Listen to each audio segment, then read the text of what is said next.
Gikaalarma sa Cebu City Health Department ang pagsaka sa kaso sa mga namatay sa dengue sa Dakbayan karong tuiga. Sayra nato ang detalye sa live report ni Alan Domingo. Lan? Tinunaluan na misaka ang gidakanon sa mga nakalas nining dengue. Busa nabalaka karon ang Cebu City Health Department. Ilang giawhag katawhan nga mohimog lakang aron makalikay sa peligro nining sakit nga makamatay. Sa data nga gipagawa sa Cebu City Health Department, mitala sila og 1,482 ka kaso sa dengue ug adunay 11 ang nakalas sukad sa Enero hangtod sa Agosto 1 nining tuiga.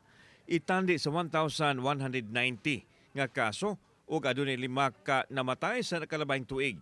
Naguna sa mga barangay nga adunay daghang kaso sa dengue ang Guadalupe nga adunay 93 ka kaso. Gisundan sa Basak San Nicolas 82, Lahog 73, Tisa 56 ug Mambaling 55. Sagad sa mga nakalas, mga bata nga nag-edad usa ka tuig hangtod na sa 10 anyos. Gitumbok nga nakaingon sa pagsaka sa mortality rate ang ulahi nga pagdangop sa mga healthcare facility ug grabe na ang kahimtang sa pasyente. These figures, kinahanglan this is of concern. Now we need to really address and be aware.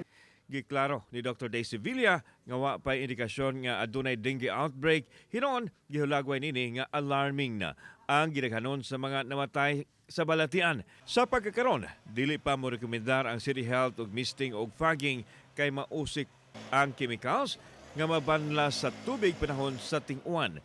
Gingusgan sa City Health ang curtain impregnation o pagbutang og chemicals batok dengue sa mga kortina aron dili kaatraka ang mga lamok nga nagdala sa dengue. So this time, focus ta sa atong impregnation og ang ato nga kaning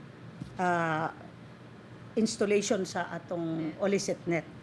Labaw sa tanan, awhag sa City Health ang pagpatuman sa 5 ka S aron kalikayan ang dengue. We encourage the whole kaning schools, including the BHERTs and the city leaders of the barangay, to really gather and talk about the dengue.